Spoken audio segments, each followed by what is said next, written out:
Yo guys, it's Mike from Chess Lifestyle, and today we are up to 2544 subscribers, so we're still just within 42 minutes of training.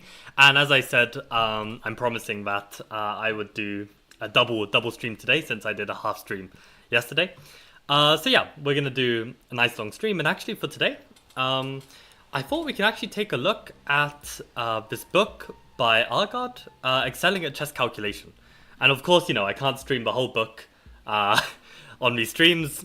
That would be a bit unfair to the author, but I think, maybe going through a few exercises from the introduction and also just get me a bit more hyped to study the book, I think this is actually quite nice. So that's what we're going to be doing today. And I've got the book in chess-based format. And we're just gonna go through it. So there are actually some exercises in the introduction, if I remember right. But yeah, we're just gonna try and solve some of these. So, in these chapters, for the record, I read this book back in school. I think when I was in sixth form, and I remember I learned a lot from it. But I also don't remember anything now. So I don't know if it's all subconscious or if I've just forgotten everything. And I also believe I didn't do all of the exercises. Like I was mostly reading the theory, and I solved some of the exercises, but I don't think I've done all the exercises. So. Yeah, for the different chapters, we have before you can think, you need to learn how to see. We've got candidate moves, when is the right time to calculate, important thinking techniques, visualization and stepping stones, when is it time to calculate. Isn't this the same as when is the right time to calculate? When is it time to calculate? I don't know. I seem to actually remember this. I remember thinking that they seem to be really similar, but there is a distinct difference. I just don't remember what it was. Creativity and combinational vision, and how to train calculation. So, and then some extra test exercises. So yeah, we're not going to go through this whole book on stream, but we can do our best. So I see that actually the camera is a bit cut off. So let me duplicate this. I'll put chess base. Oh, we've already got a chess base one. Maybe we'll just do it like this. Maybe this is the best way then. I'll just put myself up here. Actually caught your stream. No way, Melko. That's crazy. That's crazy. I don't know how we've always missed each other, but welcome to the stream. We're just going to be taking a look at this Argard Excelling at Chess Calculation, and we're going to start with the introduction and go from there. This might actually be the most useful stream for you, Melko, because probably they're going to be like thinking techniques and calculation techniques, which are probably applicable to shogi as well as chess. So I doubt it's just for chess. So you chose the right stream to join, basically. And I see that somehow I've got the left side of the screen cut off. So let me adjust this. Unless it's just, I don't know why. Display capture. Maybe I need a new display capture. One sec. Okay. Let's get this right, because otherwise the whole stream's gonna be a bit. Let's add a new source. Okay, let's do it like this, and then I'll just bring this down, and that should actually work. Let me hide the old display capture and the new one. I think that should have everything. I will see if this shows everything. Overlay's messed up though, yeah, that's what I'm working on. Welcome Shay to the stream. Yeah, we're basically taking a look at Argard's Excelling at Calculation book. And for anyone who hasn't seen my video on YouTube on calculation, basically I make this key point that this old book, Excelling at Calculation, is the easier and the more theoretical of the books compared to Grandmaster Preparation Calculation, which is very hardcore and just a lot of tough exercises. So yeah, this is the plan. I don't know how and why it doesn't notify me that you're streaming. That's probably why I never managed to join. Right. I don't know why, Melkor. I mean, if you click on the bell, then you should receive notifications every day of when I stream, but I don't know. YouTube has weird ways. Sometimes it glitches, I'm sure. So but yeah, let's have a read of this. Okay, so introduction, excelling at calculation. These days, a lot of chess books are published on what I like to call general themes. In most of them, the author starts out by claiming that there exists virtually no books on how to think in chess, endgame strategy, this or that positional theme, basically whatever. Of course, this is no longer quite true, though it might have been when the writers were reading chess books themselves. I will not try to claim here, for instance, that there are no books on calculation. There are in fact several, and they're all worth reading. I mentioned them in the bibliography and more than once elsewhere. If after reading this book with the TV turned on you cannot remember the titles, then perhaps you should turn off the TV and focus a bit more on chess. Okay, so yeah, I'm not watching TV while reading this, so at least I've done that much. In this book I discuss the subject of how to improve one's ability to add chess tactics and calculation. To me, this involves opening the mind to certain ways of thinking and then training. For that reason, I've added a tactical test to this book, to my publisher's regret, as this made the book longer than expected and delayed its delivery until right before the planned publication date. I hope that the test will encourage players to work on improving their tactical ability. So yeah, I think that test will be really good to do. Okay, yada yada yada yada. Calculation is one facet of chess ability about which most people have an opinion. Amateurs, for instance, often think grandmasters calculate many moves ahead. Grandmasters do have this ability, but it's not the primary difference between them and the average club player. Rather, there is a degree of accuracy, visualization, and organization in a grandmaster's calculation, which together with his overall greater knowledge of chess makes him superior to the amateur. One aspect of this is greater imagination, to which I have devoted quite a bit of space in this book. Here is one of my favourite moves of all time. No amateur without some kind of training, I think, could ever have decided upon this move in a game. Ooh, okay. So I've probably done this exercise before. So the board is down here. So I'm actually going to whip out a board here. And let me just get the moves on the board, and then we'll have a look properly on Lichess. So, okay, let's do it like this. Okay, this is gonna look really botched, I understand, but let's just get the moves on the board. So e4, c5, knight f3, d6, d4. So we have an open Sicilian. What kind of Sicilian? We're gonna have a classical Sicilian, f4, g6, maybe transposes some dragon. Knight c6, bc6, e5, knight g8. I hate this kind of chess from both sides. Probably I prefer white's position though. d5, bishop e3, h5, h3, bishop f5, castle's queenside, e6. So getting to more of a Garganitsa kind of structure. Bishop a6. With his last move, white threatened both g4 and bishop b7. So this, I believe, is black's turn to move. So we can try and have a think what to do here. Yeah, let me just double check. It is black to play. Yeah, black to play. Okay, so let's have a think for a minute in this position. Let's flip the board. Let's try and have a think here. What would we play with the black pieces?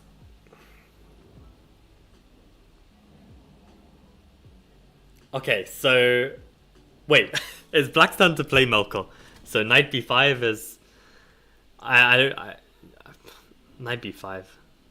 Okay, but yeah, black's turn to play. So I'm not going to check chat just in case I see the answer. So g4 and bishop b7 are somehow threats. So yeah, to clarify this, basically g4 wasn't a threat immediately because the pawn can take, and the rook hangs. Because okay, it doesn't hang, but when the queen takes, the pawn hangs, right? But now that the bishop has moved, now g4 is a threat because now we can't take because of the rook takes and the queen defends the pawn and the bishop is trapped. So this is the position. g4 and bishop b7 are a bit scary. What to do?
I actually think I have my move.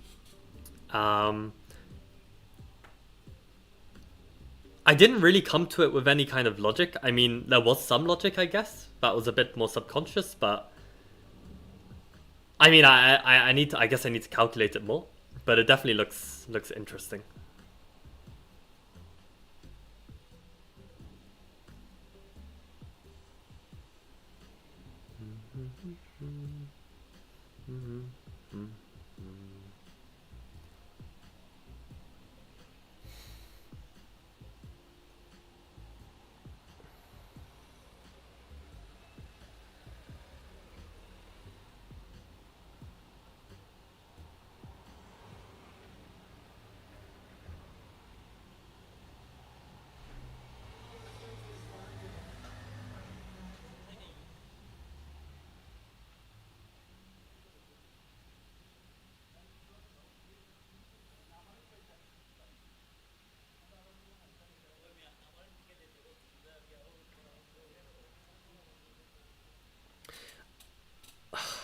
I'm really close to just saying that I want to play it. Somehow I feel like maybe I haven't seen all of the correct replies, but it just looks really strong to me. Looks really good. Yeah, I'll play it. I'll play it.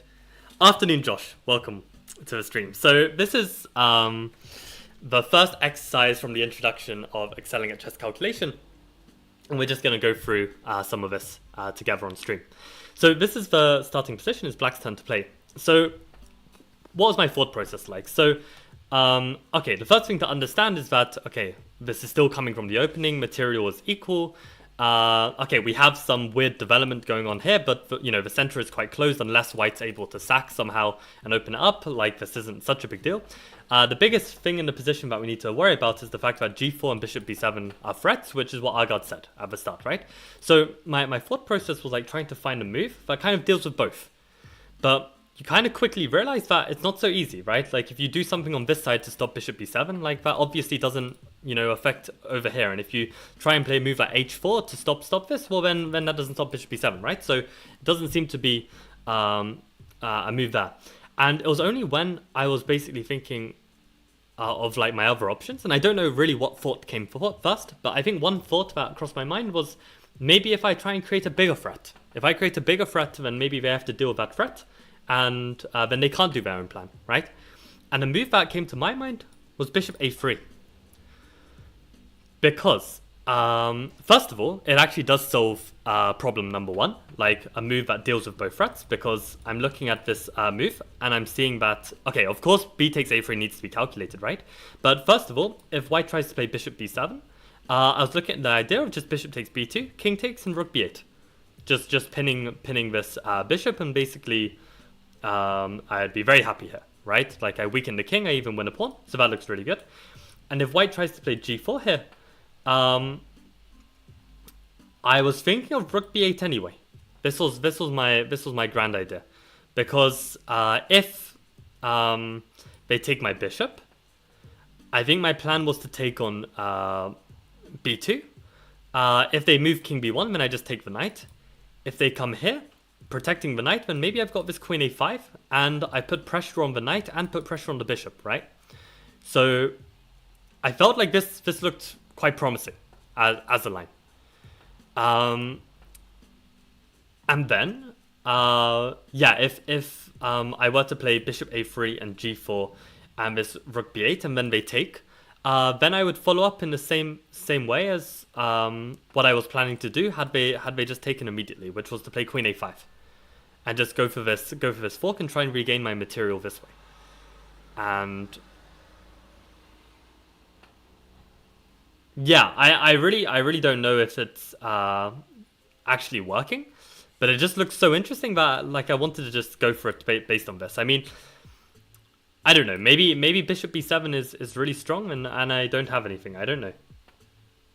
So maybe this is where the calculation is important. But as an idea, I really liked this idea, and it looked like the right move to play. But I don't know, maybe it's not got enough to make it work. I'll leave these structures up to you. I like the move bishop b4. Oh, this looks like Garganitza prep? Yeah, no, it actually came from a Sicilian. It came from an open Sicilian, believe it or not. This is how the position came about. But yeah, for some reason bishop a3 looks good, but maybe I should actually try and calculate this better, right? Because I haven't done a good job of calculating. So b takes a3, queen a5 was my idea. So what can white do? So I'm down a piece, his king is weak. Let's say he plays bishop b7, creating a counter threat. Actually, I probably should have looked at this move more carefully. Because the thing is, if I... I did look at this move. Because I was looking at takes on c3 and I threatened mate, right? So they're not in time to take my rook. So I wonder then if we throw in this g4 move and I play rook b8. Maybe rook b8 is wrong. If they take my bishop now and I play queen a5. Yeah, well, they don't have any bishop b7 there.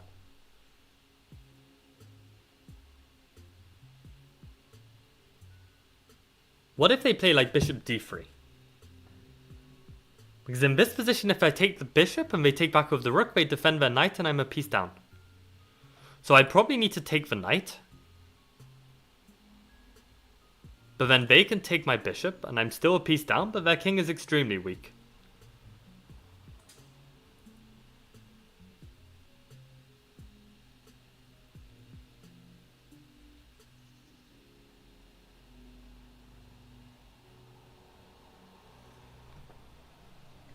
Maybe I can push d4 there.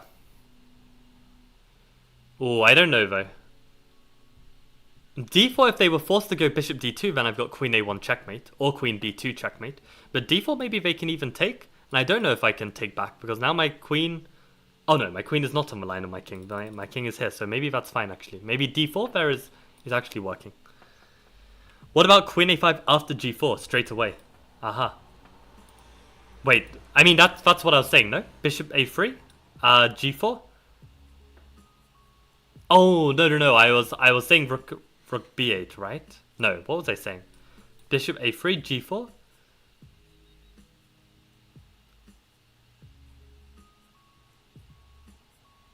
What was I suggesting? I don't even remember. I think I said rook b8 actually. But no, rook b8 was when they played bishop b7. This was my... No. I was saying here takes king takes and then rook b8 to pin. So on bishop a3 of g4, I don't remember what I was saying. But queen a3 probably looks good.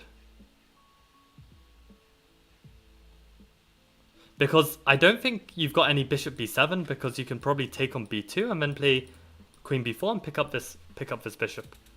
So I think queen a5 after g4 looks good. Okay, let's have a look at what Argod says. Okay, so click here for the solution. Okay, there we go. Bishop a3. Nice. So I don't know if I've got some intuition from having done this like a long time ago. I don't know. But it definitely felt like the way to go. What makes this move most fantastic is that there is no immediate threat. Black simply undermines white's defense on the queen side. So if b takes a3, so it doesn't even give like g4 or bishop b7. We can have a quick look how these moves go. Oh, it actually says that white is better still. That's really funny. So that's the thing. This is an old book, and that not all the exercises are perfectly engine proof. But I'm sure the ideas are still good enough. So if bishop b7,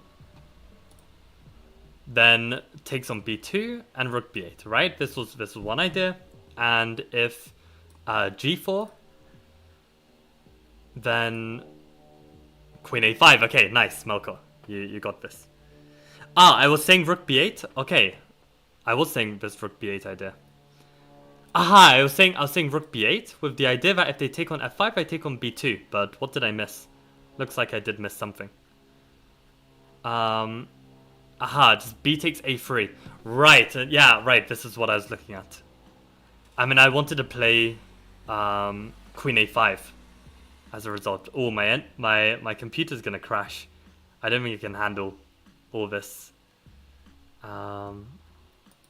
The chess-based engine takes a lot out of my PC, so let's see if I can close this before everything blows up, and then I'll move to Lichess.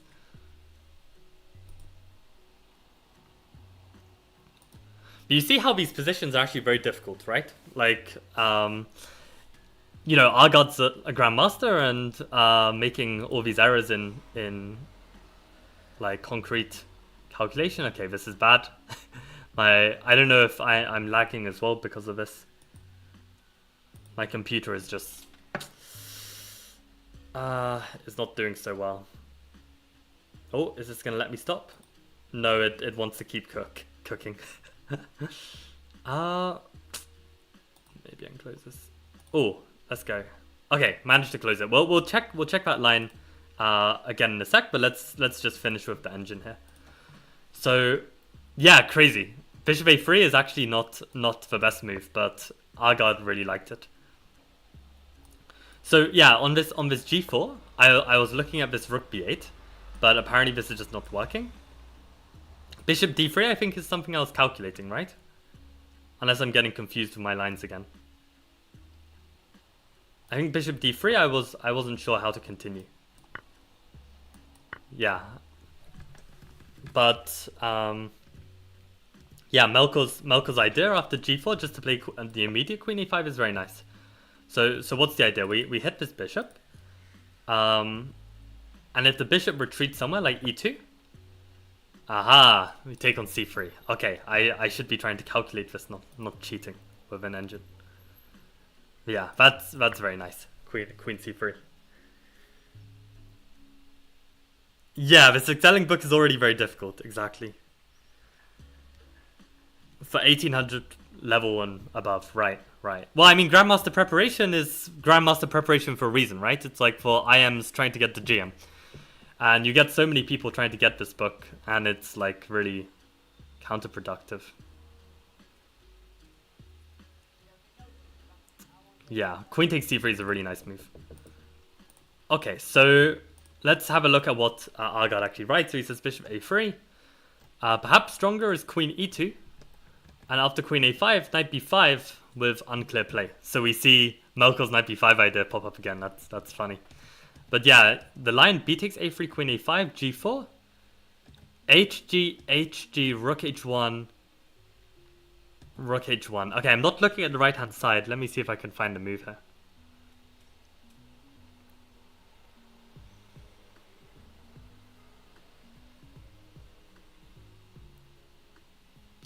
Maybe we can just play bishop e4? If knight takes, pawn takes, we hit the queen. If queen takes, we take on a3? Is that the idea? No, it's not. It's taking on g4. Queen c3 with an attack on the bishop. And the rook is now hanging. Right. So now bishop g1 is very awkward, but it means that it stops this queen a1 threat. But you actually pick up this bishop. I see.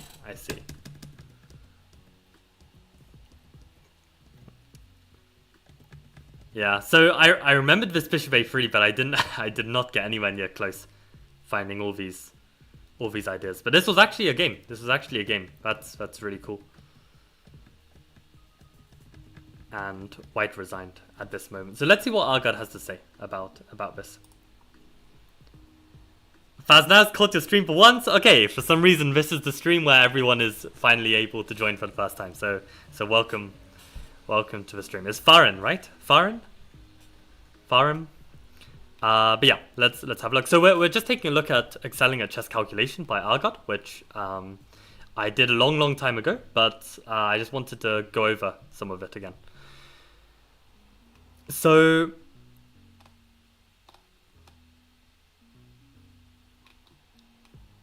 okay, so he just gives us an example, doesn't really elaborate on it, and I think he just gives some different favorite examples, yada yada.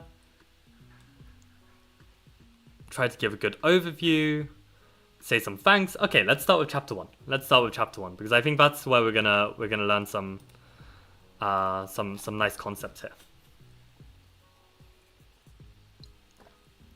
So the most famous book ever written on calculation is Kotov's legendary Think Like a Grandmaster, published in 1970. Covers one of the most important topics, such as handling time trouble, how to assign thinking time and calculation, attention to general concerns.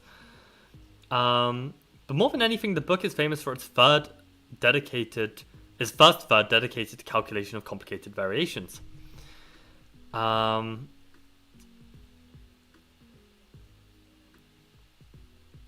In the current book, I will use Kotov's terminology too, as well as trying to show the differences between the various viewpoints on this for the practical player on this deeply important issue. But here I will give attention to different phases of analytical technique that the previous book has not sufficiently covered. The problem for most chess players wanting to improve their results is that books are aimed at a level above which they can currently perform. There are certain abilities they need to acquire before they can benefit fully from complex calculation tools such as the method of comparison or the tree of analysis. Work with eager pupils in all age groups shows that some simple abilities are not natural and need to be developed, but which can be trained with success all the way up to the very best players in the world. So at a seminar in Denmark in 2002, Yusupov told how he once, while walking around the tournament hall, came to a stop at the board where Morozevich was playing. Morozevich was deeply concentrating on the position, thinking and thinking. Yusupov did not understand why Morozevich was thinking, as the position had one clearly obvious move with no real alternatives. Assuming that Morozevich, rated in the world's top 10, knew what he was doing, Yusupov started to look for alternatives, and he found that Morozevich actually did have a very interesting alternative. Morozevich kept on thinking, and Yusupov returned to his board and made his draw. He then went to watch Morozevich again, and he found that he had made a third and equally interesting move. That's very funny, right? So this little story, and others like it, tells us that even top grandmasters do not automatically see all valid possibilities on the first move. However, experience shows that this ability can be developed and continually trained, and indeed should be, as it is probably the most important technique the tournament player can acquire and master. Kotov, and most of his followers and critics, begin with lining up the candidate moves. This is an important aspect of analysis, but it cannot be done very well without some kind of training in how to find the candidates.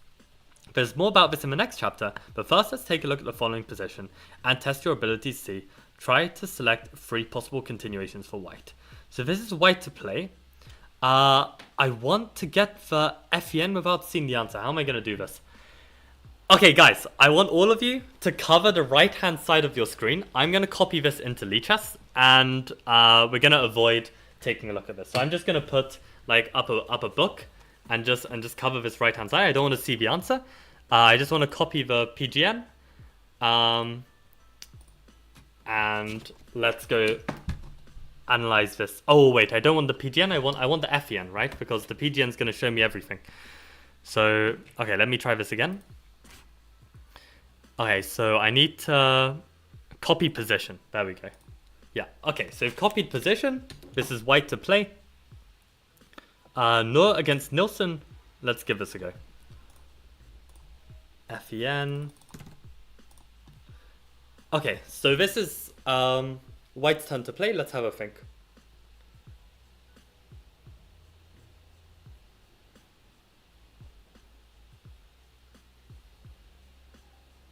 When do you stream? Normally, I don't have a strict training schedule.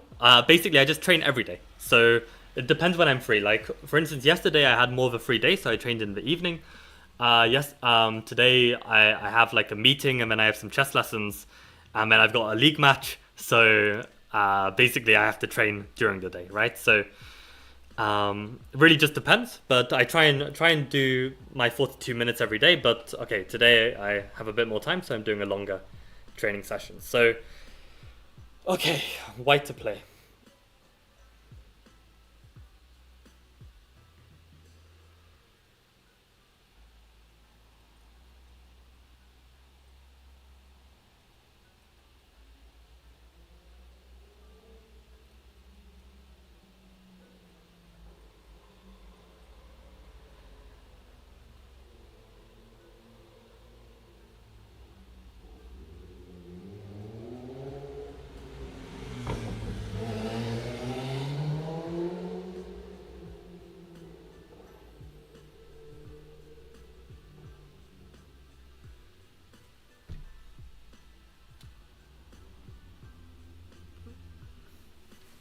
Do you announce your streams on any platform shortly before you go live? Unfortunately, not.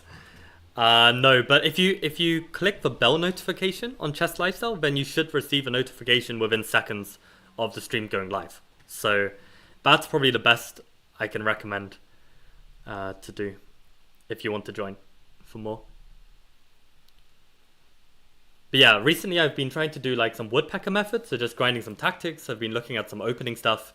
But yeah, today we're trying to learn some calculation.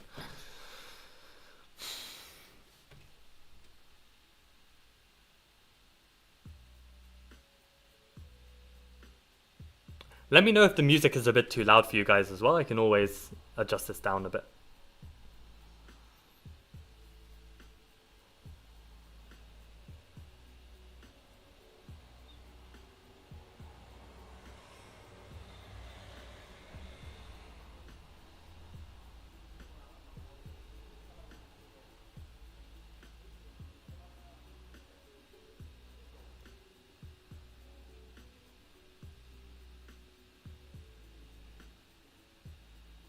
So I'm not going to check the chat now in case there are any answers. You guys are welcome to write your analysis and give your opinion on the position. I think I'll think for another like few minutes and then we'll discuss.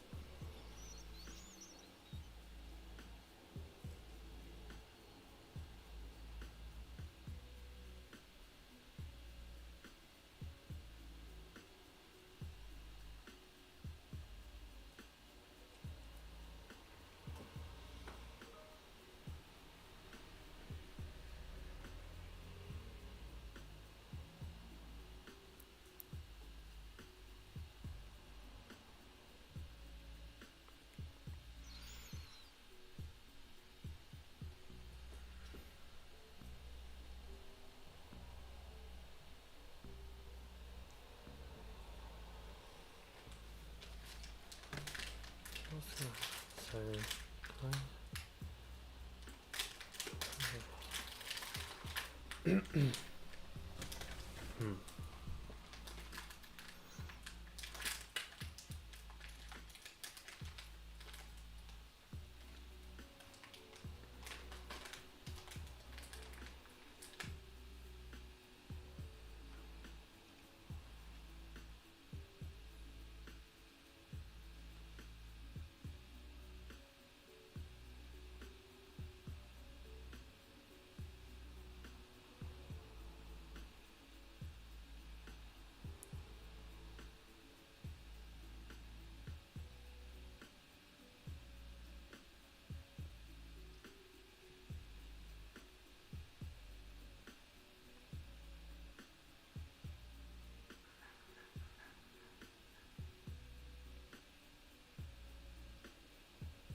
okay, so let me discuss my thoughts before I forget them, and then I'll check chat to see what you guys are saying. So, in this kind of position, firstly we need to evaluate what's going on, and we realize that we're a piece down for a pawn, right? And it's very obvious just from first glance that you can see that, you know, black's got some development issues, right? Like the bishop is kind of closed in, the rooks are not connected. We even have this menacing pawn that probably needs to be dealt with, which will slow down black's development even more. So with a lead in development and material down, it's clear that we need to play actively to try and like fight back, either win even more material or at least get equal, or maybe even go for some checkmate attack, something like this, right? So then it's a matter of like finding what to do. And I think it's very important in order to be able to solve this position, you need to understand what black's plan is. Like, if you gave black move after move after move, how are they untangling, right? So to me, when I see this position, the first thing I understood was that, to me, it looks like the best way black can untangle is to play e takes d6, and then they'll want to maybe play the move d5 to block this bishop, because right now this bishop pins this knight. And then maybe play like queen f5 and bishop e6, connect the rooks, and then black is going to be much better, probably winning, right? So basically, this is going to be very annoying. This pawn is also potentially dangerous right now. So this is what probably black wants to do, like either this and maybe go for queen f5 immediately, or play for d5 if they've got the time and unravel like this. So they need like maybe like 3 or 4 moves to complete their development and be fine. So that's the kind of time situation we've got. And then now it comes to my candidate moves. So moves like, moving the king, like some slow move, it's not going to cut it, right? Because black's going to take this pawn and already get under the way with their plan. And that means we need to act a lot quicker. So to me, if I was playing a blitz game, I would intuitively develop this bishop, because it looks like we've got these pieces. Unless like I have like a instantly winning move, which I don't see immediately, I would probably just develop the bishop somewhere. And I don't know where's best. Like maybe it's even bishop h6. Like this looks interesting, how the knight is pinned. Bishop h6, bishop g5 is all in. Both of these moves seem quite strong to me. But yeah, we need to check the direct moves as well. So what checks do we have? Well, we have, and this is the other thing as well. When you look at your candidates, you should always consider your checks and captures. So this is one candidate, this is one candidate, this is one candidate, this is one candidate, this is one candidate, and I even had rook d1 as a candidate too. So these were my candidate moves that I thought were useful.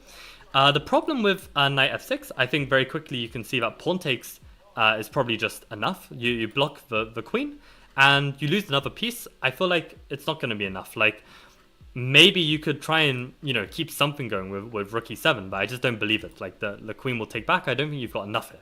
So I don't think it's this check.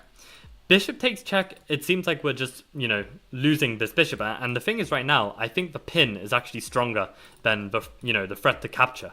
So I think this pin is going to be more useful. So I don't think we want to do that. Take on e7 is another critical move. Queen takes, and at first, this is probably the first thing I looked at, was knight f6.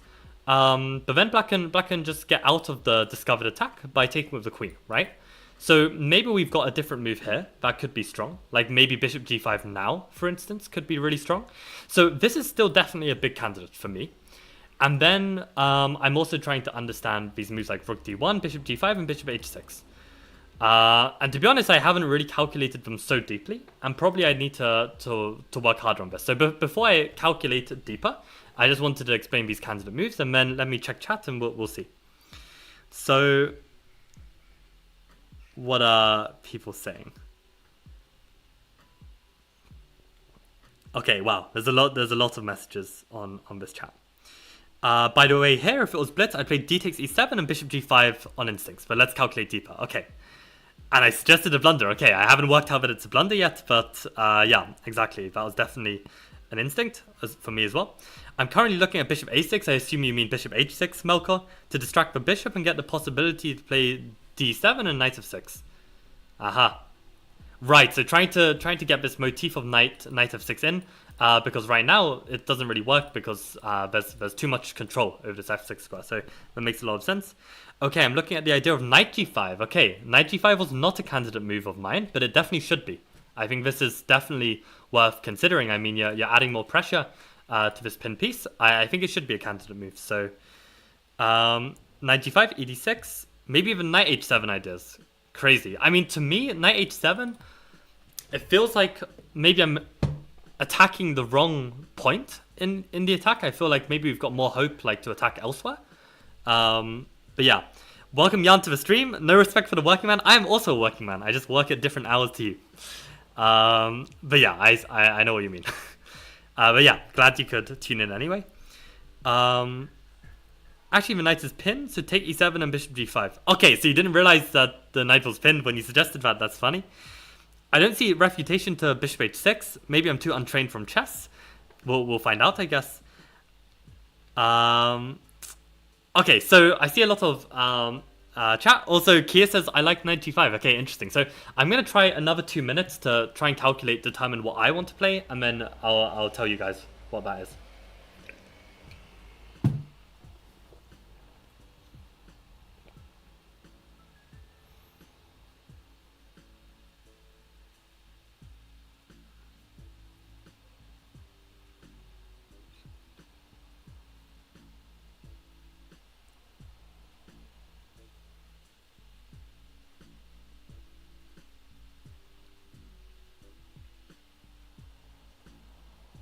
For the record, guys, Melkor is a former viewer of my shogi streams, and he's a very strong shogi player. So his calculation's going to be cracked, but it's also going to be shogi calculations. So it'll be interesting to see how close Melkor gets to the answer.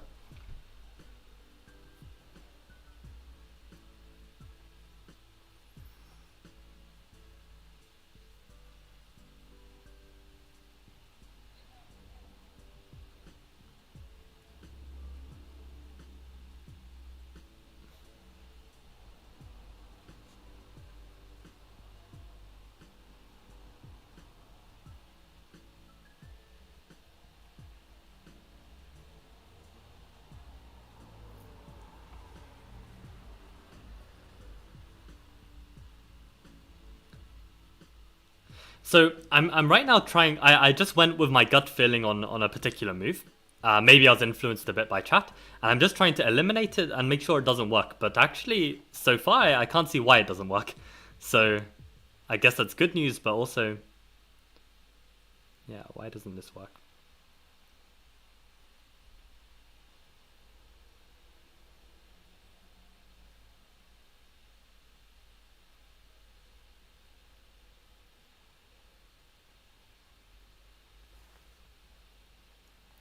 I mean, my only concern with the move is that it's not completely forcing. So that means that there's more chance that the opponent has something to do. Like, actually, the introduction puzzle that we did, Engine was saying that it was actually good for white. And that's the thing, right? This bishop a3 move, it's not like it's not like a check or a capture, right? So it's harder to be sure that it's completely working.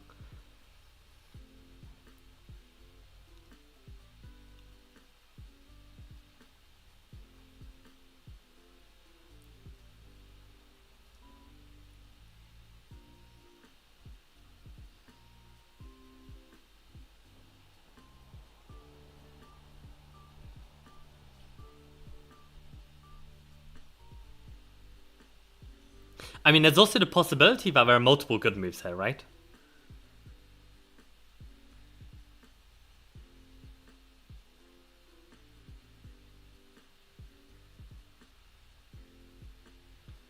So I'll tell you what I've been thinking so far. So I've been looking at this bishop h6. I've been looking at this bishop h6, right? And the point being is that if the bishop takes, wait, we take on e7, right? And we're hitting the rook. If they simply move the rook, we've got knight f6 giving the fork. So if they take back, then we can give knight f6 check with a discovered attack, and this time they can't take on f6 because it's protected, right? So my question was, okay, if they take the bishop, sure, we've got some game-winning tactic, which I'm pretty sure is winning. I don't see a way that black would avoid losing material there. Although maybe we should be careful actually with the count, right? Because we're already a piece down. Now I'm 2 pieces down for a pawn. Now I'm 2 pieces down for 2 pawns. And what if my opponent just allows white to win the rook? Like, what if they play a move like queen f5? Like, is this so clear that if I take this and they take back, I win two pawns and a rook, but they win 2 pieces and a pawn. So actually, maybe this isn't ideal, right? I mean, the reason why I was very like happy with this bishop h6 at first was because I thought, okay, what if black continues their plan, right? Like, what if black just takes on d6 and ignores it? Well, the fact is we do have something. We have this really nice move knight f6, which gives a fork. They have to take, and when we take back, there's actually no way to defend g7 because the knight can't move because it's pinned, right? So this looked really promising to me. But maybe this line of actually black accepting the sacrifice, taking on e7, and then they just play rook. No, they don't play rook e8. They play a move like queen f5. Maybe this is actually... Although maybe in this position we can play knight f6 check. Although both king g7 and king h8 I think are possible. Probably king g7 because you need to have tabs on the knight.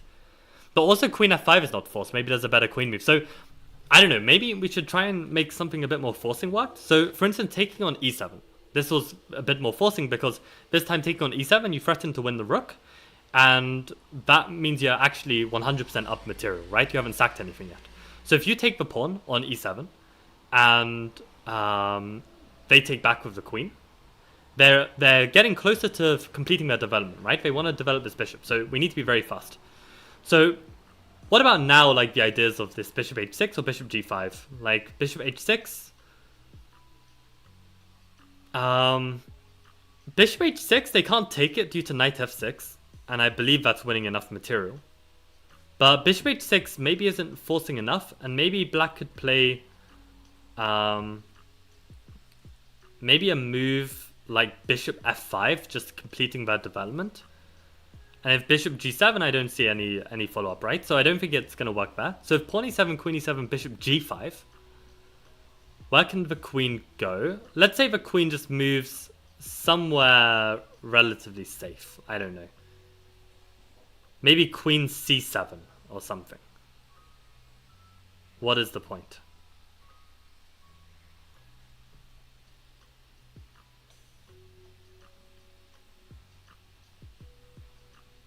I see one slow idea of playing knight f6 check with the idea of bishop takes, queen takes, and then you're threatening to play bishop h6, but it feels too slow to be working somehow.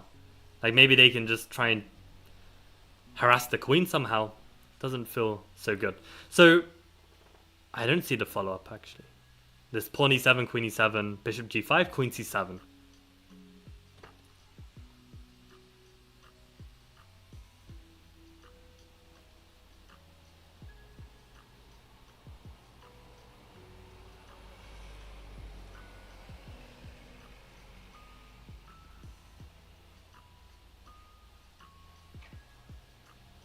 So maybe my feeling is that actually by taking on e7, we kind of lose the tempo here, because normally if black wanted to complete their development, they'd need to take on d6, right?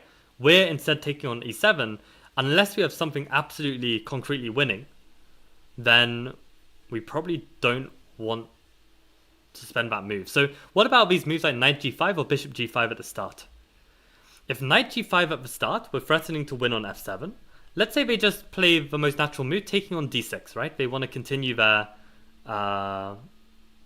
their development. Do we have anything here? So if we take on f7 with the knight, and they take back with the rook, if we take on f7 with the bishop, and they take with the queen, do we have to move rook e8 check? No, we don't. The queen just takes it. What am I talking about? So in that line, knight g5, pawn takes d6, we're a whole piece down at that point. And if we take on f7, they take back, we take the rook, they take back. We win in exchange, but they're still a piece up, and they're about to develop, and they have the bishop pass. So that doesn't feel good enough for me. So knight g5 takes on d6. Maybe knight e6 is an option as well to hit that rook. But how does that go? Let's say like the rook moves to...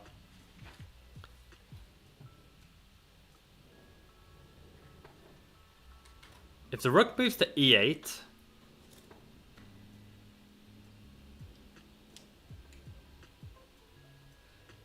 if we go...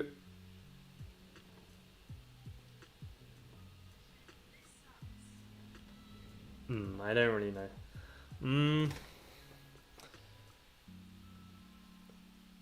Knight g5 takes on d6. Knight e6. It looks promising. Knight e6. Rook e8.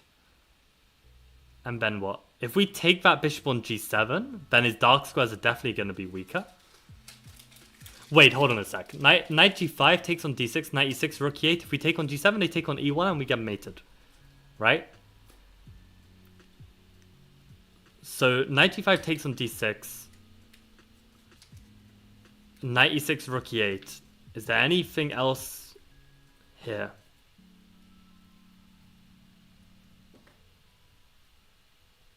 Maybe bishop h6 I did now, but not really, right? So my feeling is that based on this assessment, which I realize is definitely not perfect calculation at all, like I haven't been so clean with this position, it feels like too many interesting options for me to really sit down and work this out. But my feeling is that I don't want to lose the tempo by taking on e7, and therefore I think I would want to try this bishop h6, because at the very least, I feel like there are some lines that work out very nicely.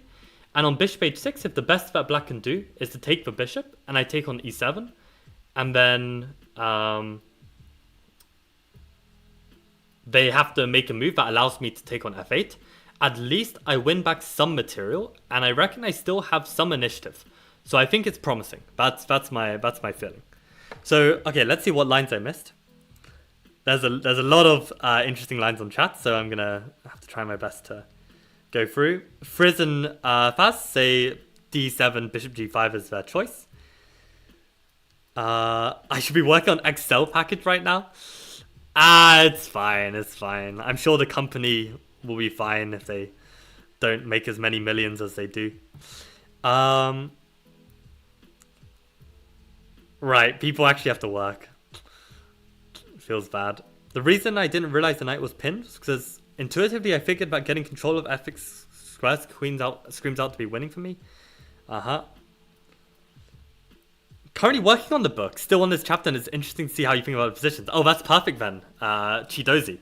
Can I call you Agu? Maybe Agu is easier for me to say. Or maybe I can call you Chie. There's a character in some game I'm playing called Chie, so maybe I'll just call you Chie. Queen f5 is kind of annoying. Maybe the move order is wrong. First the check, perhaps. Interesting. You could trade queens, then knight g5. How do I trade queens? I don't see how I trade queens and then knight g5.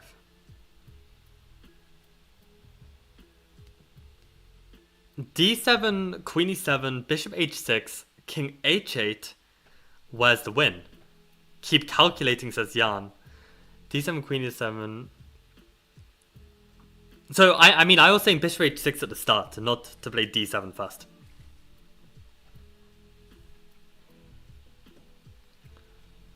Knight g5 has no knight takes g5 because the knight is pinned, right? This is the whole point. This knight is pinned. Welcome Anand to the stream. Anand says knight c5, maybe. Oh, knight c5, another candidate move. Yo, that's wild. I mean, that definitely should have been a candidate move. So actually, I didn't make any moves with this knight in this initial position, which maybe this is some flaw. Like I was looking at these two bishop moves. I was looking at the capture. I also haven't calculated rook d1 at all. Like I know rook d1 looks completely wrong, but is it actually completely garbage? Because my point is that, you know, my point was that black wants to unravel like this, right? They want to take, they want to play bishop queen f5, and they want to develop. So if we just play rook d1, they can't take, right? Because I can take with a knight, and there's huge amounts of pressure on this knight. And how do they unravel? Maybe they just play queen f5 there? No, because the knight would win it. So what do they have to do here? Maybe now they can go queen e7 to get off the line. It still feels very promising. Feels very, very promising.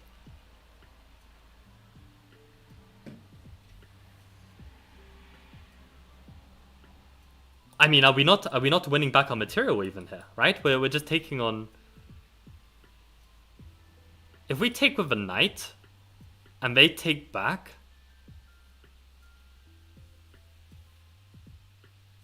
I'm so tempted by this rook d8 move somehow. How do I make rook d8 work?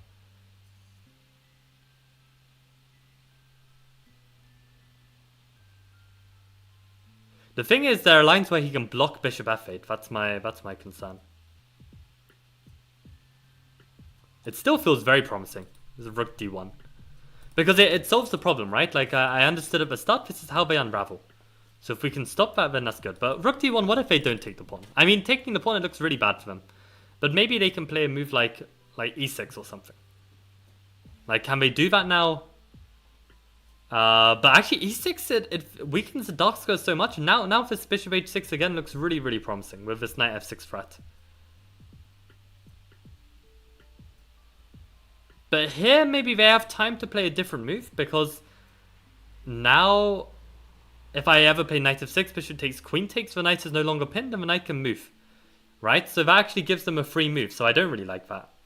If this means they actually have a free move here to play anything, like they can even play knight e5 or something, this probably looks good.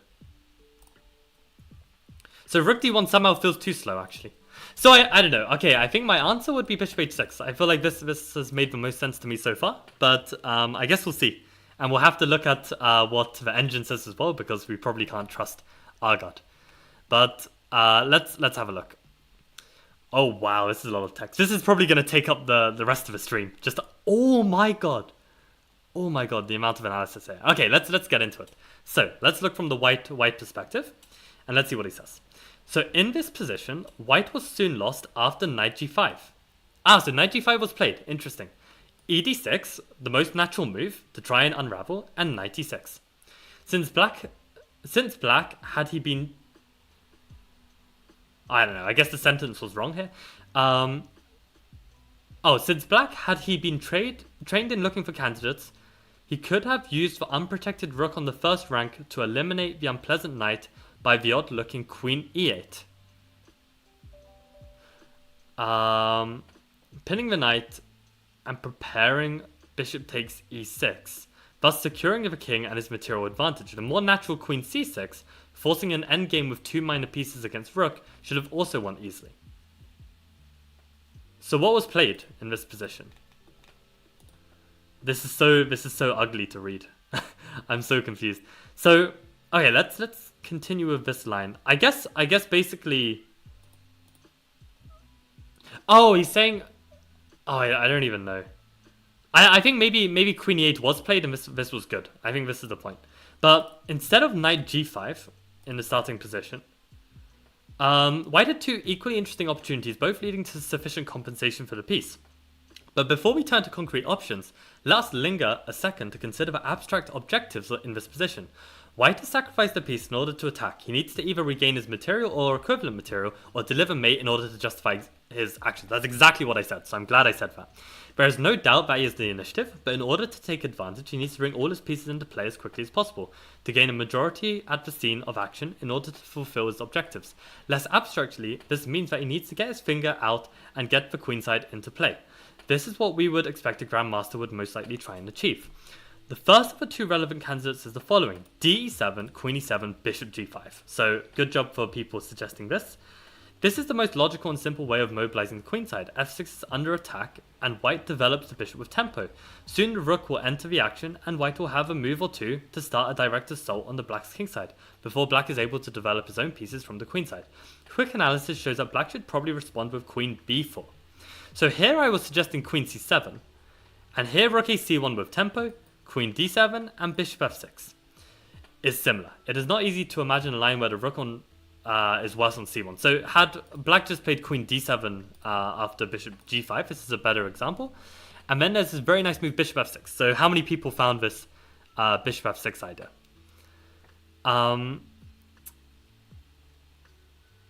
What does it even threaten for? That's the point.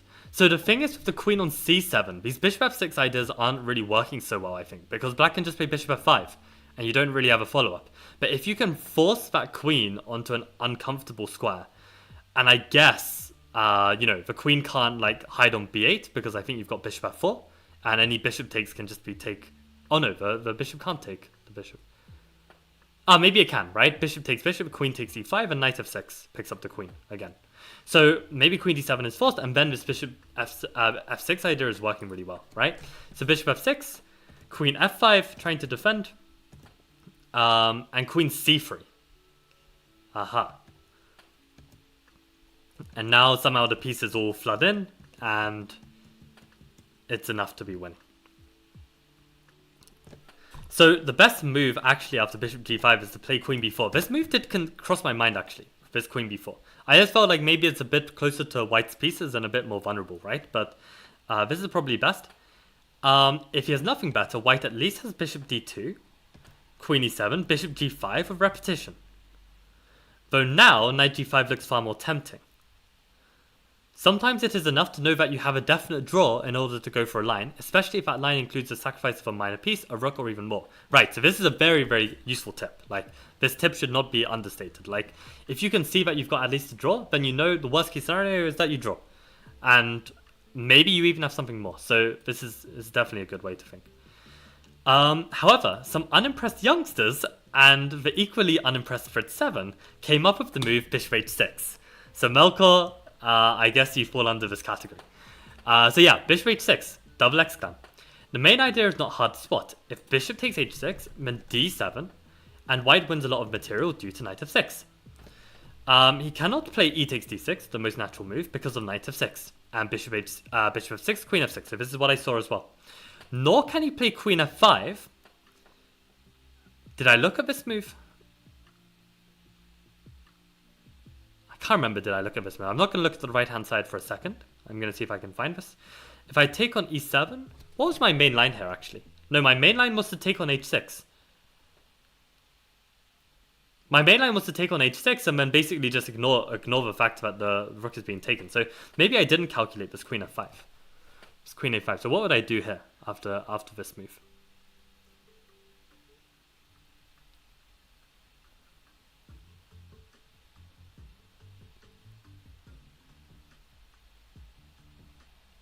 Probably just take on e7.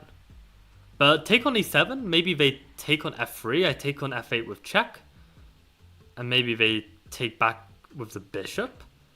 And there the problem is that if we take back the queen, they can take on h6. And I feel like I'm down a piece still. So that... Or they get two pieces for the rook, which I'm not sure I'm happy with. Is there nothing better here? Maybe I need to be precise with my move order. Like maybe I should start with bishop takes g7, win back the piece. If they take on f3, I just take back on f3. If they take on g7, oh, but then the problem is I take on e7 and he has time to move the rook. Also, wait, on the starting position, if I take on e7, he can play rook e8. And I don't know what I've got there. So this queen f5 move I should have seen as a defensive resource.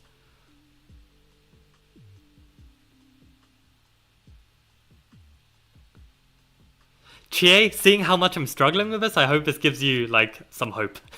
I don't know how well you solved this exercise, but yeah, I'm missing a lot and it's not easy at all.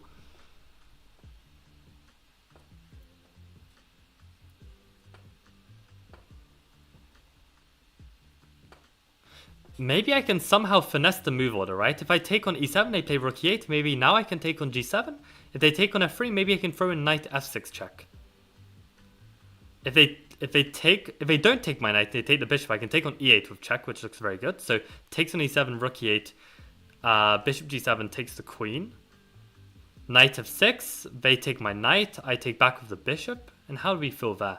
There, no, I'm still a piece down. I don't know. I literally don't know. This is so difficult for me. This is so tough.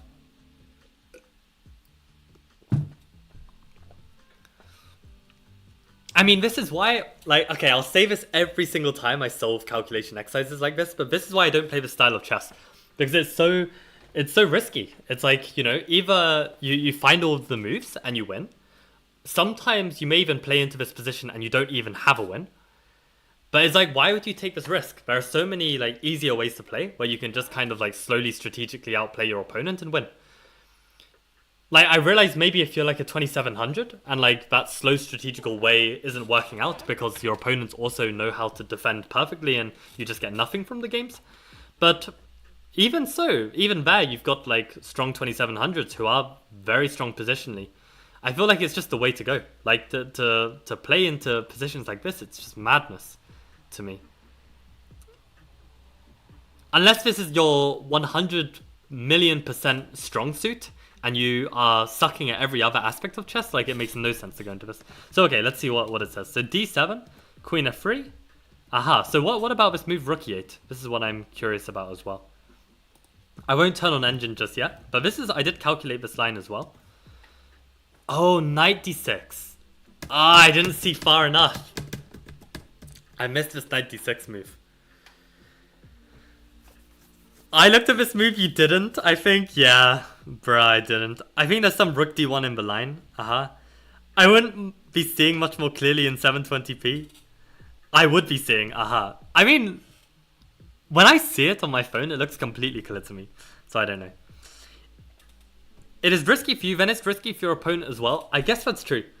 But, well, that's the thing, right? That's the thing.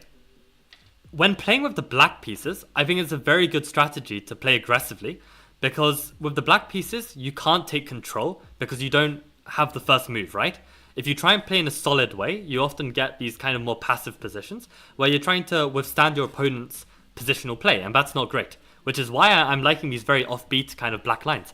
But with the white pieces, I think it's crazy to do this with white. Because with the white pieces, you can actually grind out someone positionally, and you have that edge from the start. So it feels completely crazy to go into this. And yeah, sure, it's risky for the opponent as well, but I don't want it to be equal risk for both sides. I just want to win cleanly, right? And I feel like with the white pieces, you can try and do that. It is my strong suit to play aggressively. That's so interesting, yeah. I'm sucking at every aspect of chess. Yeah, I guess, yeah, it's all relative to the player, right? But yeah, let me quickly check this. I'm kind of, I don't know, this is too difficult. Oh, the file is way too big for this. So okay, let's just play the move. So what was the line? This is bishop h6. And it was queen f5 immediately, right? And then it was d7. And I was asking, what happens if they just play rook e8? Oh, this is completely winning? Oh, man. If bishop f7, and if queen f7... Oh, I guess we can go queen takes, king takes, knight d6. This knight d6, I was missing this a lot. I think that must be the way. Queen f7, yeah. And knight d6, yeah. And the point is, we win this piece for free, and we still have this dangerous pawn. Like, we can probably even come out to c7. Yeah. Nice. So, let's keep going with what Agard is saying. Okay. Now, option D, but what is white really threatening? Threatening nothing in particular. His next move would be rook a d1, after which he does start to have a lot of threats, but mainly bishop h6 is about domination. Black cannot get out of this with the move e6, which I also considered, I think. Or did I consider this in another line? I don't even remember. Did I consider this here? Or was this a different line? Maybe I didn't consider this. I think it was a different line where I looked at this. Because the idea is that black wants to just unravel with knight e5, right? So we need to be very quick. But here, if I go knight f6, bishop takes f6, queen f6, can he move his knight somewhere useful, like knight d8 or something? No, because I just take on f8. So actually the knight is still pinned, this time to the f8 rook. Oh, really? Knight f6 isn't the move? Knight f6, bishop takes 6, queen f6. What can we even do? If knight f6, king h8, we take the queen. Why is knight f6 not the correct move here? So in this position, if they play e6, why is knight f6 not winning?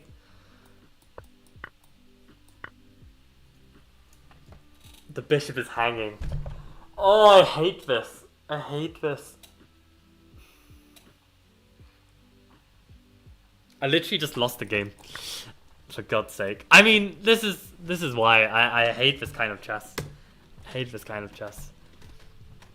I mean, I tell you what, like back in the day, like during the pandemic, I trained my attacking chess so hard. I was doing so much work on it. I actually got to a point where I was able to get to 2000. Like my peak FIDE rating is 2000, and that was the time when I was playing attacking chess. So I got to 2000 in attacking chess, but it really isn't my strength. It really isn't my strength, and now I'm a lot more rusty at attacking chess. But I did manage to get to 2000, so I think I have that potential, but if I couldn't go any further. It's definitely not for me. So bishop g7 is much better. King g7, queen f6. Oh my god, these lines are ridiculous. Queen d4, and then you're just threatening knight f6. White is a very strong, probably decisive attack. So black's only move to force white to exchange on g7 is, without relinquishing his weak but still existing control of f6, is king h8. Is therefore the only defensive option that gives black any hope of surviving. Should proceed with bishop g7 and rook a d1. Right. And the lines go on. My god. So the conclusion to this exercise is that white wins with bishop h6, truly a stunning move that neither of the players considered during the game, nor any of the spectators. The tactics following the move are not so hard for a strong player with sufficient knowledge of attacking technique to find, but simply seeing this first move is difficult. It's probably no surprise to the reader that it was Fritz Seven which originally discovered this possibility. Strong chess playing programs have transformed the way we think by showing us corridors between our logic and our eyes that previously were dark and hazy. Right, so interestingly, I did see this bishop h6 as a candidate. I'm pretty sure, yeah, in my initial calculation. So I did have some feeling that it might be that, but definitely from a strategic point of view, the idea to play like with takes on e7, queen takes, bishop g5 with tempo, and then develop the rook with tempo. Like this is kind of like more natural, I guess, than this bishop h6. But to me, I felt like by taking on e7, I do allow black to develop a bit more easily. So let's actually see what Engine is saying about this position. So it actually gives both moves as plus 2 point. Oh, d7 even stronger apparently. This line is even stronger. Queen d7. Right, and bishop f6 here is the killer. This is probably what you need to see. But it's cool to see that even a move like rook d1 is still working. Like it's not like winning, but it's still decent. Which means I think playing this position quite principally like that is probably okay. But yeah, curious to see how like black trying to unravel actually isn't in time. Oh, and this tactic again, right? So they can't play bishop e6. And bishop d7, this knight d6 move was such a hard move to see. I think if I saw this move in my analysis, then I would find a lot more. But yeah, oh man, my brain is tired even just doing this. Well, if you play 1c3, you're essentially playing black. That's not true. You have the extra tempo. That's saying like a Slav or a Caro-Kann a tempo up is just the same as a Slav or a Caro-Kann, but it's not, right? It's an extra tempo. The extra tempo makes a big difference in the position. So I really believe that 1c3 is not a joke. I mean, like you keep the advantage with white. 1c3 doesn't lose the advantage. You have some white openings that lose the advantage, but 1c3 definitely keeps it. So I think it's legit. But yeah, that was fun. What is going on? Let's go to this.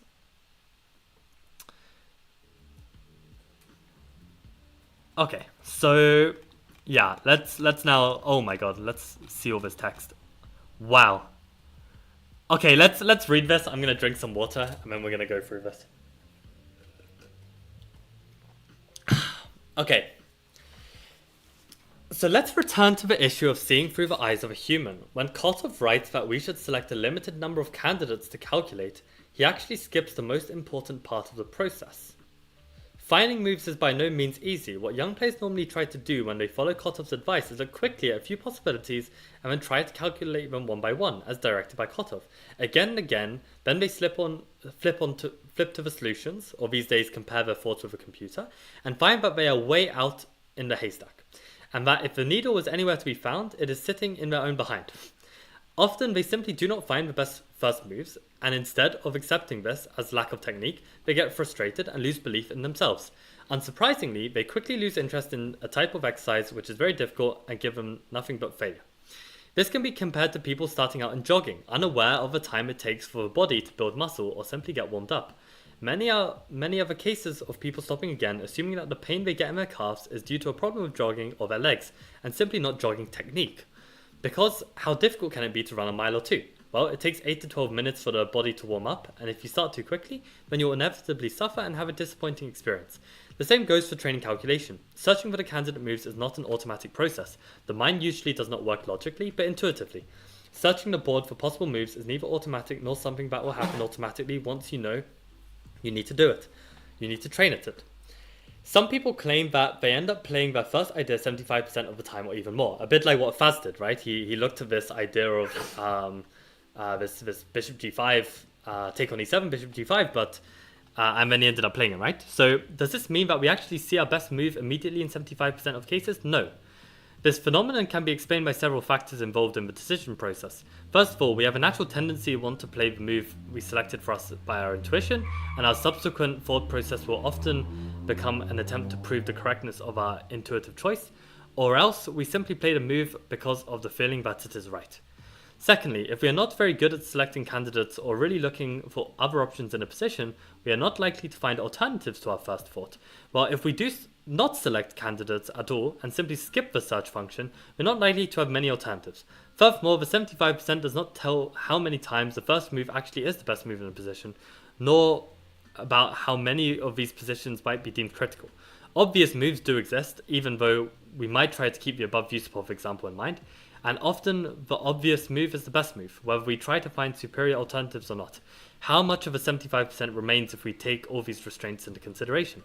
Probably not a number significant enough to support the claim that we should value the first move we see that highly. Finally, it is very possible that a majority of mistakes committed by players who have problems selecting candidate moves are found in the remaining 25% anyway. So I think what Agard is saying by that is just like, even if your intuition is very good, that doesn't mean that we should dismiss candidate moves and this whole concept, because yeah, you may even be making the big mistakes that lose you games in that 25% anyway. So yeah, let's keep going. So it is obvious that some players are intuitive, God, I can't read anymore, while others are very concrete and logical in their approach to chess. And though this indicates completely different thought processes and different bases for decision making, both types of player will benefit greatly from learning the selection of candidate moves. For logical players, there is a great need for a sound basis of candidate move selection in all kinds of positions, based on logic or general concerns. Because a move that just come to them can hardly be trusted in great numbers. The very reason for defining them as analytical players is due to their relative weakness in intuitive decision making and their reliance on a concrete analytical approach. They need to really look for the opportunities in order to know what to analyze, and they need to analyze in order to know what to play. I find this really interesting, just hearing about intuitive and analytical play like this, because I've always considered myself as an intuitive player, but maybe the more I think about it, I actually play better chess when I understand the logic and analyze the position well. And actually my intuition is often failing me and I'm doing like some wacky stuff which is just bad. So actually, maybe I like to play intuitively, but it might not be as strong as I think it is. I find this interesting. But yeah, perhaps more surprisingly, there is great need for intuitive players to learn to select candidates as well. To be an intuitive player does not mean you necessarily see more moves, rather it means that you have a good feeling as to which direction the position is going, that you know where the pieces belong, and most importantly, that you have ultimately made good evaluations of different positions reached in your calculation. The problem with this way of thinking, despite its obvious advantages, is that if the solution is not a direction your intuition tells you it is, you'll probably not be able to solve the position at all. The important thing to be aware of about seeing what we continuously change... The important thing to be aware of about seeing is that we continuously change the way we look at a chess position. If you try to return to position above, you will find it impossible to look at the position with the same eyes as you did before solving it. Before you reach the solution, bishop h6 may not have been within your horizon. While after seeing the solution, it takes a great effort to look at the position and not see bishop h6. This is because the way we see the world is structured not only by light and colors, but also by a brain which organizes the information imported through the visual cortex. Chess positions will have no meaning to someone who does not know the rules. while they might seem overpowering with all their possibilities for the beginner. But in time, the number of possibilities are reduced to a limited number until one day you may feel like Yusupov that there is an obvious move in the position, nothing else. This is the natural progression for a chess player, but it's not the end of the line at all. A learning process has usually 4 phases. The first phase is unconscious incompetence. The second is conscious incompetence. The third is conscious competence. And the fourth is unconscious competence. Related to chess vision, this can be translated into the following 4 phrases. Chess pieces are pieces of wood, no knowledge of the rules at all. Knowledge of the rules, but with a greater amount of possibilities that cannot truly be evaluated.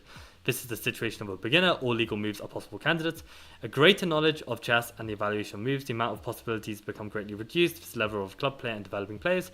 Chess positions immediately make sense and obvious moves appear into the subject's head. This is a situation of a very strong chess player with a fully developed intuition. If we were unaware of Yusupov's story above, we might be led to believe that the 4th phase was an attainable goal. To look at a chess position and immediately read it in a way that makes absolutely sense, of course, is an advantage. But it will also be a pretext for doing nothing, something that makes you feel there are no other possibilities in the position.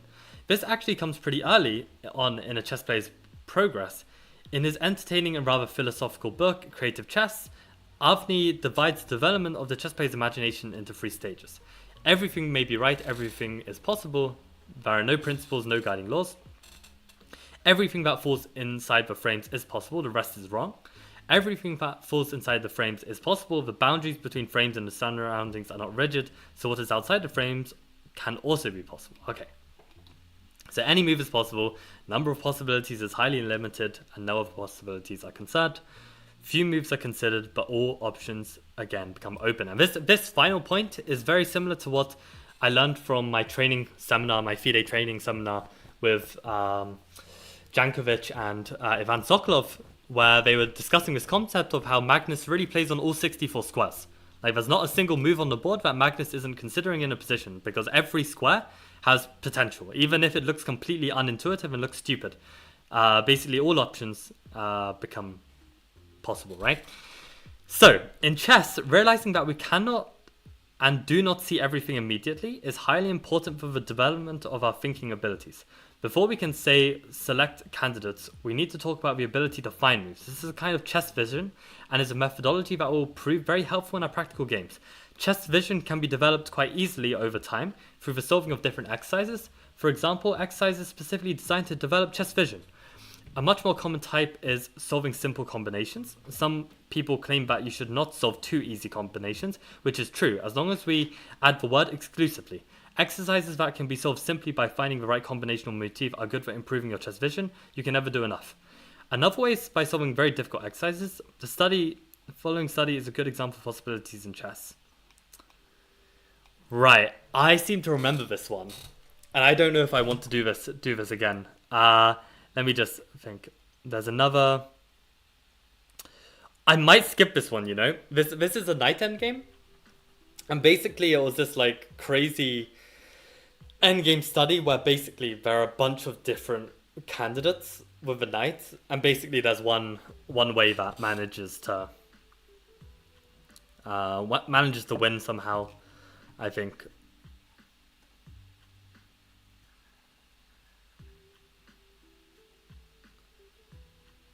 So I think because I'm a little bit tight for time, I'm just going to wait. Yeah, I'm a little bit tight for time, so I think I'll just. I've got quite an important meeting coming up, so I want to, have a bit of a rest as well. But let's actually just read what the point is. So, okay, the prime component. So yeah, this study is like two knights and a pawn against 2 pawns, and this is basically finding a way to win. So the prime component of the study is the threat of being left with 2 knights versus nothing, and thus being unable to force your will upon the opponent. The black pawn can be stopped, which is easy to see, but both knights are able to catch up with the pawn, and only one of them wins. Right. Before we give a solution, let us have a look at another great study, which is dedicated solely to finding the right move, and with not so much to calculate. Maybe let's try and solve this. So again, I will cover the right hand side of the screen, just because we're a bit tight for time. Okay, copy position. Okay, I hope you guys didn't see the solution. Let's try and solve this real fast. Oh, let's turn off this engine, otherwise it will come on. Oh, I copied the wrong one. Wait, really? I swear I clicked on the right one. Oh, this is the solution for the first one. Okay, my bad. So, okay, I didn't see the solution. I hope you guys didn't either. So let's give this a go. Okay, so this is white's turn to play. And I guess it's white to play and win. Let's just spend like a minute on this one and then we'll discuss.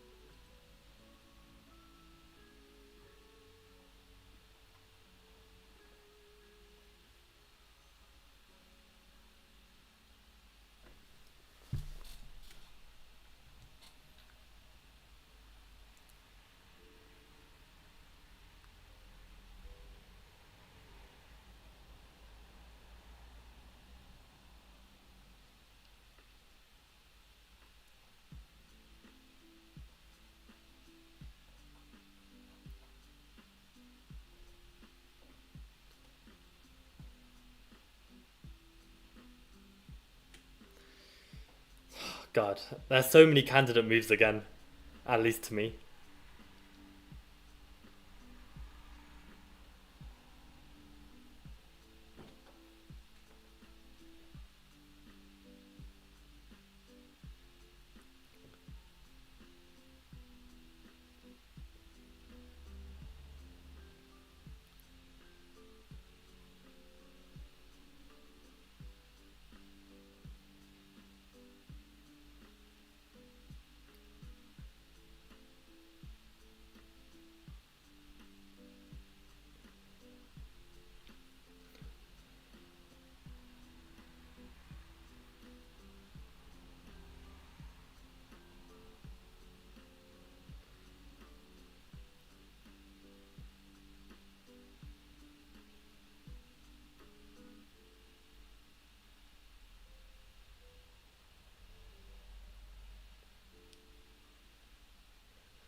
God, I'm actually so bad at this. Oh, maybe that's it.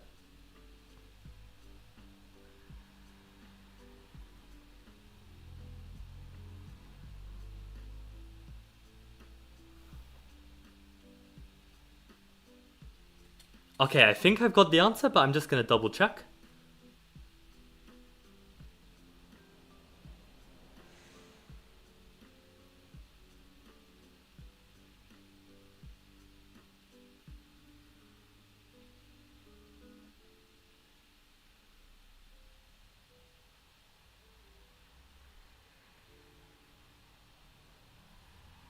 Okay, so my idea is rook takes g8, which forces knight takes g8, and then I believe queen f7 is a zugzwang. Because we're threatening to go queen h7 mate. You can't move the knight without losing the queen. Although you can put it on f6, because if I take the queen, you can give this check again and this fork, right? So hold on a sec.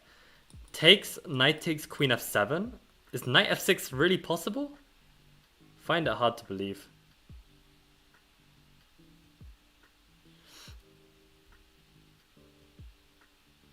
I could give a check, king h7.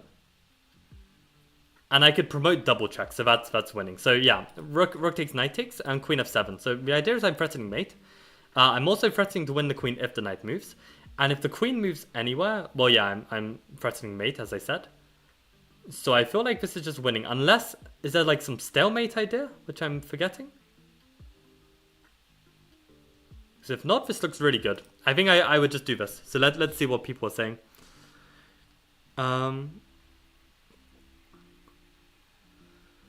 Be very good at calculating branching.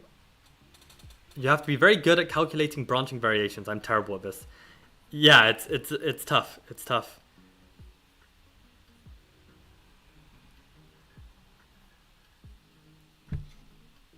Which book is this? This is Excelling at Chess Calculation by Argard, and I'd highly recommend you, if you want to work on your calculation, this is a great book to look into.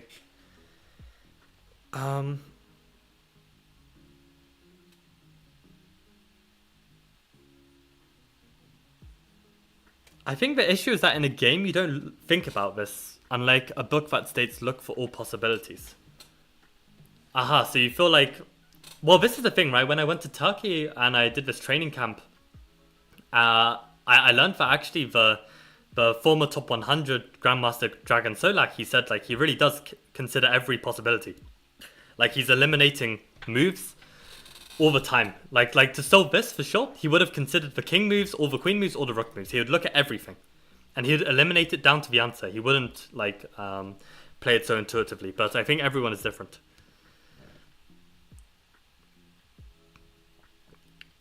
So what are people saying?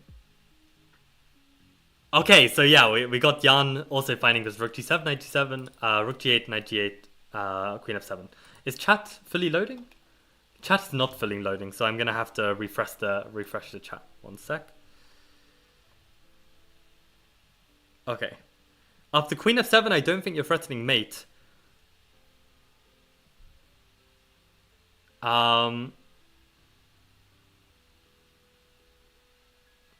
Aha, it's still mate after pawn g7. Yeah, I was saying like if the queen moves away somewhere like, I don't know, over here or something, then this is a mate. Because yeah, black needs to move the queen somewhere, and moving the queen anywhere on this line that keeps protecting this pawn, we'll just lose the queen in one move, right? So yeah, I think this is the answer. Let's have a look. So what is Argard's point of showing this?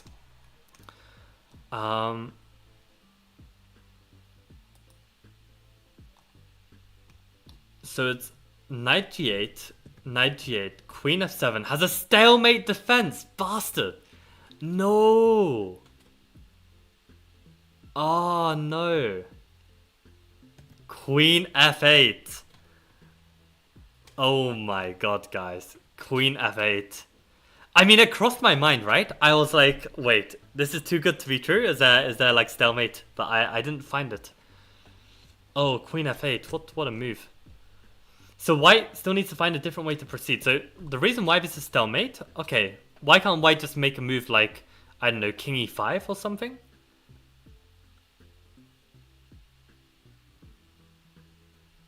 Why is king e5 not completely winning here? Let's have a look. So here, queen f8. If king e5, how does black survive this? Oh, maybe they're doing better than surviving this. Maybe they can just play this.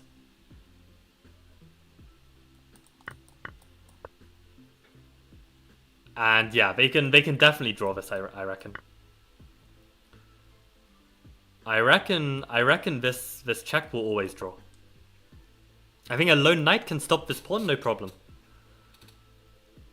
I mean, you've already got this square going. Like I think it'll be completely fine to draw this, I think. Is that right? Is that right? I think we can always stop this. Yeah, like whenever it's like not a flank pawn, the knight always can stop the pawn. Like no problem. Yeah, this is a draw.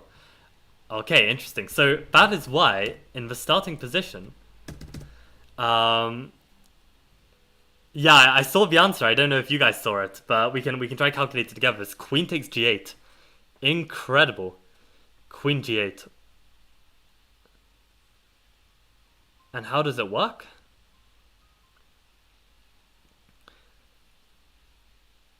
Queen g8, knight g8.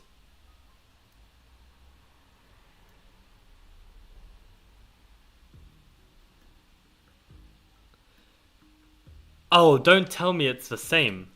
Don't tell me it's the same. Like queen g8, knight g8, and just rook f7. Is that Zugzwang? Don't tell me that's Zugzwang. That's unbelievable. That is actually so nasty. That's so nasty. Holy crap. Oh my days. That's so nice, guys. That's so nice. Rook f7. Oh, if I found this in a game, oh, God, that's so nice.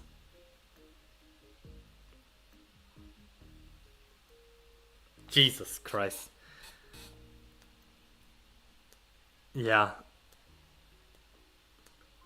I need to stop commenting and actually work. Okay, Josh, good luck with the work.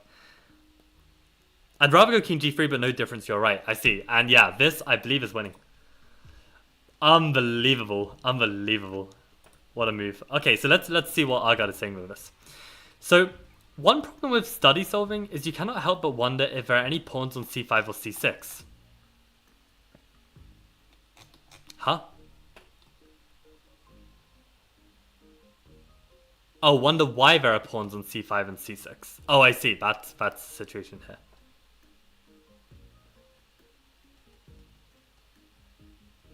Since for a study to be aesthetically sublime, all pieces on the board need to have a function. However, although training is training and should not be a competition, the main function of training is to isolate particular abilities and improve them through specifically designed exercises. Studies can be good for expanding chess awareness and improve chess vision. So, yeah, studies are basically to try and help with this, right? Not to necessarily be a complete replica of an actual chess game, but just improve this particular skill.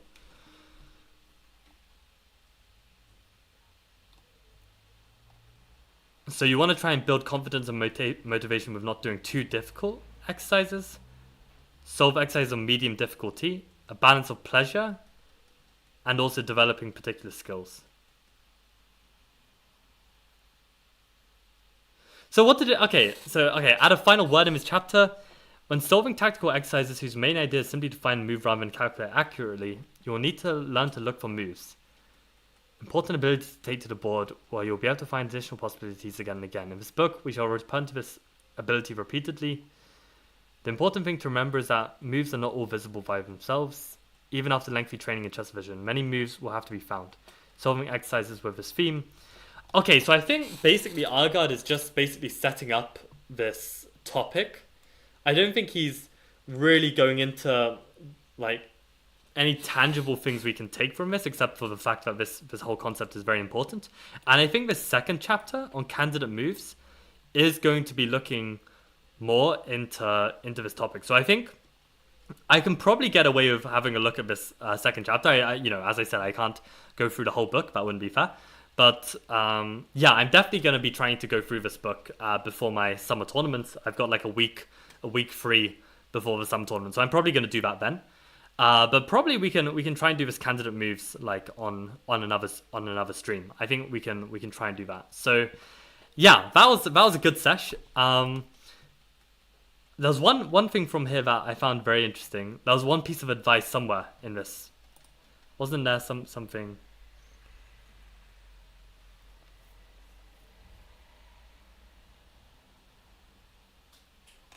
I can't remember which moment. There was some piece of advice that I really liked. I don't remember where it was. There was so much that was discussed. But yeah, okay. Still, I think it's a good attempt to try and solve these. Why did the music stop? Where did my music go? But yeah, I think that was good, and I'm gonna prepare for this meeting.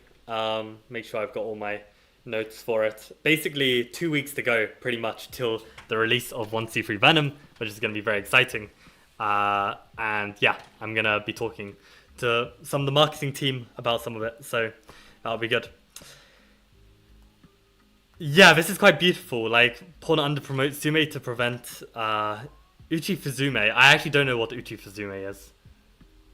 God, it's been so long since I played Shogi. But yeah, on that note, guys, that was fun, and we will continue our training tomorrow. So until then, see you tomorrow. Adios.